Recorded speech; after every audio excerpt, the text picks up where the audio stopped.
Hi students, my name is CA Garima Pareek and now 3 months is left. तो अब मैं 3 महीने की जो प्लानिंग है वो आपसे डिस्कस करने वाली हूँ, क्योंकि अभी जैसे जैसे देखो एग्ज़ाम पास आते हैं तो हमको थॉट्स आने लग जाते हैं, हम अंडर कॉन्फिडेंट फील करने लगते हैं कि यार बहुत टाइम ले लिया, फर्स्ट रिवीजन में इतना टाइम लग रहा है, एक एक सब्जेक्ट इतना टाइम ले रहा है, तो अभी मैं बाकी सब्जेक्ट्स आगे मैनेज नहीं कर पाऊँगी, नहीं मेरे दोनों ग्रुप कवर हो पाएंगे, काफ़ी थॉट्स आने लग जाते हैं। स्टूडेंट्स को ऐसा लगने लगता है कि यार एक ग्रुप अपन बैकआउट कर दे क्या, या फिर एक पे ही फोकस कर लेते हैं, एक लास्ट में देखेंगे, है ना। तो ये सब थॉट्स आना देखो फर्स्टली बहुत कॉमन है, ये सब थॉट्स सबको आते हैं, सबको डर लगता है जैसे जैसे एग्ज़ाम पास आते हैं। तो ये आप इसको थोड़ा इग्नोर करो इन थॉट्स को, और बस टाइम मत वेस्ट करो, पढ़ते जाओ, ठीक है, वो इम्पॉर्टेंट है। और ऐसा सिर्फ आपके साथ नहीं हो रहा है, बिलीव मी, सबको ऐसा लगता है कि यार टाइम कम है, टाइम कम है, टाइम कम है। जब तक एग्ज़ाम नहीं हो जाएंगे तब तक यही फील आता रहेगा, ठीक है। बस अपन क्या कर सकते हैं, अपन एक अच्छा प्लान लेके चलेंगे। अगर एक प्लानिंग अच्छी होती है तो आप एग्जीक्यूशन जो करोगे उसकी प्लानिंग पे बहुत ज़्यादा डिपेंड करता है। तो अभी आपको मैं कुछ बातें बताने वाली हूँ, तो वो आप अप्लाई करना। 3 महीने में हमको कैसे पढ़ना है, क्या करना है, एक सेग्रीगेशन कैसे रहेगा, टाइम का, रिवीजन का सेग्रीगेशन कैसे रहेगा, वो बात मैं आपसे करने वाली हूँ, ठीक है। अभी पहली बात है कि कुछ स्टूडेंट्स होंगे जो अभी कंप्लीट कर चुके होंगे अपना फर्स्ट रिवीजन, क्योंकि उन्होंने अपना जून में ही पढ़ाई चालू कर दी होगी, तो वो स्टूडेंट्स अपने एक रिवीजन कर चुके होंगे।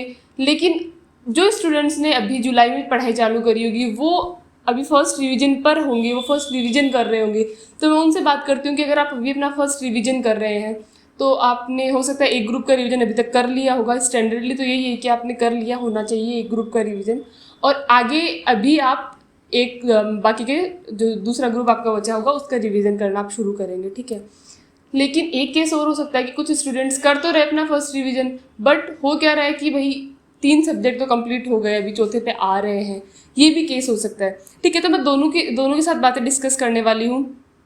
तो अभी आपसे, आपको जो 3 सब्जेक्ट जो कर चुके हैं बच्चे, शायद चौथे पे आएंगे अभी, उनको भी देखो टेंशन लेने की ज़रूरत नहीं है। होता है कि जो हम टारगेट डिसाइड करते हैं वो अचीव नहीं होता है, तो इट्स ओके, आप थोड़ा सा एक्स्ट्रा टाइम देके पढ़ रहे हैं। तो एक्स्ट्रा टाइम देके जब आप पढ़ेंगे किसी भी रिवीजन में, तो होगा क्या कि नेक्स्ट रिवीजन में आपको थोड़ा कम टाइम लगेगा पढ़ने में। You will take short time in the next revision, because आपने अच्छे से किया होता है, पहले थोड़ा एक्स्ट्रा टाइम दिया होता है, ठीक है। अभी मैं बात करती हूँ कि आप जो ये आपका अगस्त का मंथ है, इसमें आपके पास 31 डे है, आपके पास 31 तक आपके पास डेट है आपकी। तो आपको करना क्या है, देखो आपके पास 4 सब्जेक्ट बाकी होंगे, 4 आप रिवाइज कर चुके होंगे, ऐसा मैं ज्यूम कर रही हूँ। तो आपको बहुत आराम से एक टारगेट रखना है। देखो 7 दिन का टारगेट है एक सब्जेक्ट का, 7 दिन में एक सब्जेक्ट कंप्लीट करना है एनी हाउ, या फिर अदरवाइज कहूँ तो 15 दिन में 2 सब्जेक्ट कंप्लीट करने हैं। तो ये ऐसा आपको कंप्लीट करना है, और बिलीव मी 7 दिन बहुत होते हैं कंप्लीट करने के लिए। अब नेक्स्ट चीज़, आप 7 दिन में भी एक सब्जेक्ट कंप्लीट करते हो, फिर भी आपके पास लास्ट में 3 दिन बच जाते हैं, महीने के 3 दिन बच रहे हैं, यानी आप उस अकॉर्डिंग प्लान कर सकते हो, अपने वीक पॉइंट्स को टाइम दे सकते हो, या फिर अपना सेकंड रिवीजन 3 दिन पहले शुरू कर सकते हो, ठीक है। तो ये बात हुई अगस्त महीने की। जैसे ही आपका फर्स्ट रिवीजन कंप्लीट होता है, अब होता क्या है, जैसे आप बच्चे फर्स्ट रिवीजन कंप्लीट करते हैं तो वो बहुत चीज़ों में बेस्ट हो जाते, बहुत चीज़ों में चीज़ें उनकी बदल जाती हैं। जैसे कि इन टर्म्स ऑफ कैपेसिटी, आपकी कैपेसिटी बढ़ने लग जाती है बैठने की, आप ज़्यादा टाइम तक पढ़ सकते हैं। इन टर्म्स ऑफ स्पीड, आप स्पीडली पढ़ेंगे, रिवाइज स्पीडली करेंगे, इतना टाइम नहीं लगेगा। कोई चीज़ एक बार पढ़ चुके हैं तो उसको दोबारा भी उतना टाइम में थोड़ी कंप्लीट करोगे, ऑब्वियसली कम टाइम लगेगा पिछली बार से, तो वो चीज़ हो जाती है। थर्ड होते हैं आपको अपने वीक पॉइंट पता चलने लग जाता है कि यार मैं यहाँ वीक हूँ, मुझे इस चीज़ में प्रॉब्लम आती है, या मेरा ये सब्जेक्ट थोड़ा वीक चल रहा है, मुझे ग्रिप नहीं आ रहा। ये चीज़ें समझ में आने लग जाती है जब आप फर्स्ट रिवीजन कंप्लीट कर लेते हैं, ठीक है। तो सेकंड रिवीजन आपका फिर फटाफट से और अच्छे से कंप्लीट होता है। अब सेकंड रिवीजन आप करोगे अगस्त के बाद में, जब सितंबर के मंथ में आप सेकंड रिवीजन करोगे, तो सितंबर में आपके पास 30 दिन होंगे 30 सितंबर तक, और आपको चाहिए होंगे कि देखो 4 दिन अराउंड चाहिए आपको एक सब्जेक्ट कंप्लीट करने के लिए। 4 से 5 दिन का रेंज चलेगा आपका कि हाँ, या तो 4 दिन में कंप्लीट हो गया, या 5 दिन कोई आपको लेंथी लग रहा है, कोई आपको डिफिकल्ट लग रहा है, तो उसको 4 से 5 दिन में आपको ये रेंज चलेगा, ठीक है। अब हो सकता है कि कुछ सब्जेक्ट होते हैं वो 4 दिन पूरे ना ले, कम ले, क्योंकि आपका ग्रिप अच्छा है। फॉर एग्जाम्पल मेरा लॉ अच्छा है तो मुझे लॉ में 4 दिन पूरे नहीं लगते हैं, 3 ही दिन लगते हैं, ठीक है, मैं जल्दी कंप्लीट कर लेती हूँ। तो ऐसे जो सब्जेक्ट है वहाँ प्लीज़ अपना टाइम सेव करो। बच्चे गलती क्या कर देते हैं कि यार अलॉट तो किए ही अपन ने 4 दिन, और अपन को लगना तो है नहीं 4 दिन, 2 या 3 दिन में कंप्लीट कर देंगे, तो 1 दिन वेस्ट कर देते हैं। तो ऐसा अलॉट मत करो। जहाँ ग्रिप अच्छी है वहाँ टारगेट थोड़े टाइट रखो ताकि टाइम सेव हो, और वो आप जहाँ पे वीक पॉइंट है वहाँ अलॉट कर सको। ये बहुत इंपॉर्टेंट चीज़ है, ये आपको करनी पड़ेगी, तभी आपकी वीक चीज़ें भी स्ट्रांग होगी और 100% आप हर चीज़ में इक्वली तैयार हो जाओगे, ठीक है। इसके बाद में अगर बात करें कि आप जब ऐसे फॉलो करेंगे तो 32 डेज़ या 35 डेज़ का एक रेंज ले लेते हैं, इसके बीच में आपका सेकेंड रिवीजन कंप्लीट हो जाएगा।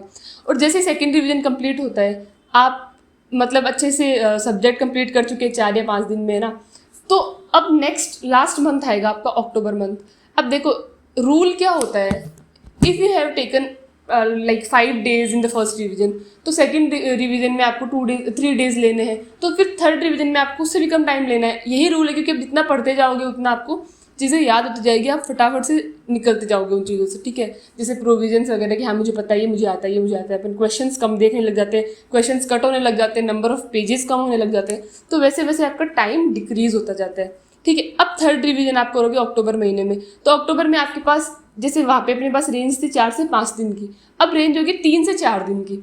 एक एक दिन दोनों में से कम हो गया, 3 से 4 दिन की रेंज चलेगी। 3 दिन आपको लग सकते हैं उन सब्जेक्ट में जो आपके थोड़े, जो सब्जेक्ट थोड़े छोटे हैं और जिन पे इतना टाइम नहीं वेस्ट होता है, इतना टाइम नहीं लगता है, और हो सकता है उन सब्जेक्ट पे आपको एक्चुअल में 3 दिन भी ना लगे, क्योंकि अक्टूबर महीने में पढ़ाई भी टाइट होने वाली है, कैपेसिटी भी बहुत बढ़ने वाली है, तो हो सकता है 3 दिन भी नहीं लगे, तो हो सकता है आप 3 से भी पहले कम कर दो। अब वो डिपेंड करता है आप पे, है ना। जैसे लॉ हुआ, आईडीटी बोल सकते हैं। अगर अगर आप ऐसे पढ़ते हो कि आप पूरे दिन पहले एक सब्जेक्ट कंप्लीट करते हो फिर दूसरे पे आते हो, तो आईडीटी में 3 दिन आई डोंट थिंक लगते हैं, ठीक है। अभी ऐसे ही आप धीरे धीरे वो टाइम कम कर दोगे। अब 3 दिन में मान लो आपके 3 का लिया आपने स्लॉट, कोई भी किसी भी सब्जेक्ट का। दूसरा रेंज हुआ 4 डेज का, जो लेंथी सब्जेक्ट है, या फिर एक्चुअल में लेंथी नहीं है लेकिन आपको नहीं वो इतना आसान लगता है कंप्लीट करना, आपके लिए वो थोड़ा टिपिकल है, तो वैसे सब्जेक्ट को आप 4 दिन अलॉट करते हो। तो ये आपका रेंज चलता है अक्टूबर के महीने में, 3 से 4 दिन का, 3 से 4 दिन का पढ़ना होता है, ठीक है। अब क्या होता है अक्टूबर महीने में, एक चीज़ और इंपॉर्टेंट होती है मॉक टेस्ट पेपर का, कि आप मॉक दे दो। कुछ बच्चे सितंबर में दे चुके होते हैं, जो नहीं देते वो अक्टूबर में देते हैं।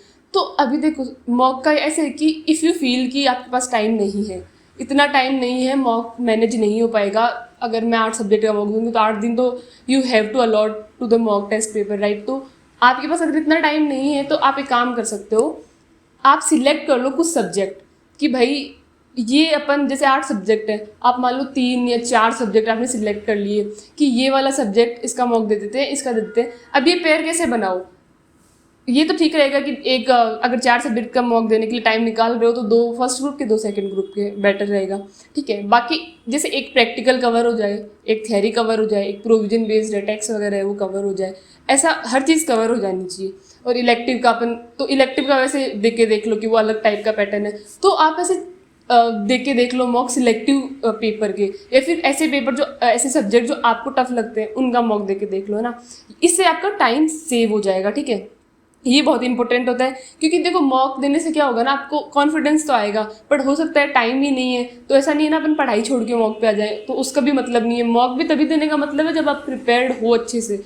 उसके बिना अगर मॉक देते हो तो फिर खुद ही अंडर कॉन्फिडेंट फील करोगे, तो उस चीज़ का भी कोई सेंस तो बनता नहीं है। इसलिए आप ये वाला लास्ट महीने में डिसाइड करना कि हाँ मेरे पास टाइम कितना बचा है कितना नहीं। अगर अभी से टाइट रखोगे ना शेड्यूल, अभी से ज़्यादा पढ़ोगे, टाइट रखोगे, जल्दी जल्दी कंप्लीट करोगे, अपनी स्पीड कैपेसिटी सब बढ़ाओगे, तो आपके पास अच्छे से टाइम बचेगा लास्ट में, और वो उसमें आप अच्छे से फिनिशिंग कर पाओगे, अपनी पढ़ाई की अच्छे से फिनिशिंग हो जाएगी, तो कॉन्फिडेंट फील करोगे, ठीक है। अभी ये वाले रिवीजन के बाद, अक्टूबर के रिवीजन के बाद, देखो अक्टूबर में पहले भी मैंने बताया कि आप पहले एफआर को रहने दो, पहले बाकी सब्जेक्ट अक्टूबर में पढ़ो, लास्ट में एफआर उठाओ। जब एग्ज़ाम देना ही है तो एफआर को साथ में ही, अगर किसी का वीक है तो 6-7 दिन, और अच्छा है तो फिर 4-5 दिन, 3-4 दिन, जैसे भी स्लॉट उठाना है वैसे लास्ट में उठा लो, और बाकी के सब्जेक्ट पहले कंप्लीट कर लो अकॉर्डिंग टू आपकी शेड्यूल, ठीक है। अब ये सारे इतने रिविजन करने के बाद में आपका एग्ज़ाम टाइम जब आएगा, तो अब क्या होगा ना, आपने अच्छे से रिवाइज किया है, आपने 3 बार पढ़ लिया है, तो you will be able to complete the subject within that 1.5 day, 2 days बोल दो या 1.5 डे बोल दो, आपको ऐसे कॉन्फिडेंस रहेगा कि हाँ मैं कंप्लीट कर सकती हूँ सब्जेक्ट को 1.5 दिन में, ठीक है। तो वो इंपॉर्टेंट होता है, वो कॉन्फिडेंस इंपॉर्टेंट होता है, ठीक है। और उसके बाद में एग्जाम में जब अपन बैठते हैं तभी भी अपन को लगता है कि हाँ अपन सब पढ़ के आए हैं और इतनी बार पढ़ के आए हैं, तो हम आराम से पेपर को कामली सॉल्व कर सकते हैं, हैंडल कर सकते हैं, ठीक है। तो ये वाला शेड्यूल आपको फॉलो करना है। और इसके बाद में मैंने आपको पेयर बताया, मॉक के आप कैसे भी पेयर बना सकते हो, ठीक है। अब देखो जैसे मैंने आपको बताया है, जो भी शेड्यूल मैंने बताया, जो सेग्रीगेशन मैंने बताया, वो आप ध्यान में रखो। देखो होता क्या है, डिपेंड करता है आपकी स्पीड पे कि आपकी स्पीड कितनी है, पढ़ने की स्पीड, आपकी सिटिंग कैपेसिटी कितनी है, इस पे काफ़ी डिपेंड करते हैं आपकी रिवीजन। लेकिन फिर आप उसी के हिसाब से टारगेट डिसाइड करोगे, ठीक है राइट है, ऐसे ही करोगे डिसाइड। लेकिन प्रॉब्लम ये है कि ऐसा नहीं होना कि आपकी स्पीड और आपकी कैपेसिटी के अकॉर्डिंग टारगेट सेट करने चले जाए तो अपन 1 या 2 ही रिवीजन ही पूरे से नहीं कर पाए और अपन एग्जाम देने चले जाएं। वॉट यू नीड कि आपको पता होना चाहिए स्टैंडर्ड टाइम रिक्वायर्ड क्या होता है, मतलब एक सब्जेक्ट स्टैंडर्ड टाइम कितना लेते हैं कंप्लीट होने में। अगर जितने भी बच्चे बैठ रहे हैं ऑल टोटल, जितने भी बच्चों में से इफ़ कोई भी बच्चा एबल है किसी सब्जेक्ट को 3 दिन में कंप्लीट करने में या 2 दिन में कंप्लीट करने में, यानी कि वो सब्जेक्ट कंप्लीट तो हो सकता है।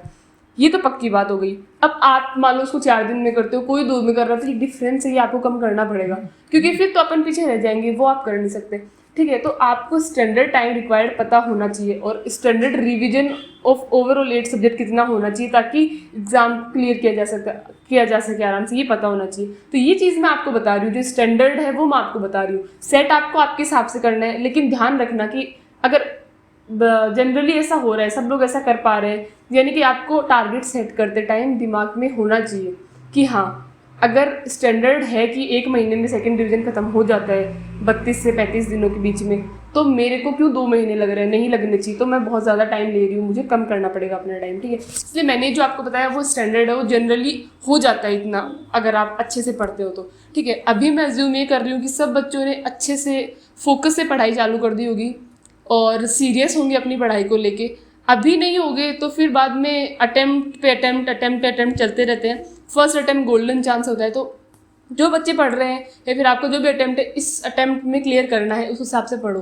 तो अभी से आप फोकस्ड रहो, एकदम सीरियसली पढ़ो, अपना जहाँ भी टाइम एक्स्ट्रा वेस्ट करो वो सब कुछ कैंसिल करो और अपने पढ़ाई पे फोकस करो। इसके अलावा कोई भी और क्वेरी हो किसी भी चीज़ पे, अगर आप चाहते हो कि हम बात करें तो कमेंट इट डाउन, हम लोग उसके ऊपर भी वीडियो बनाएंगे। और all the best, bye bye.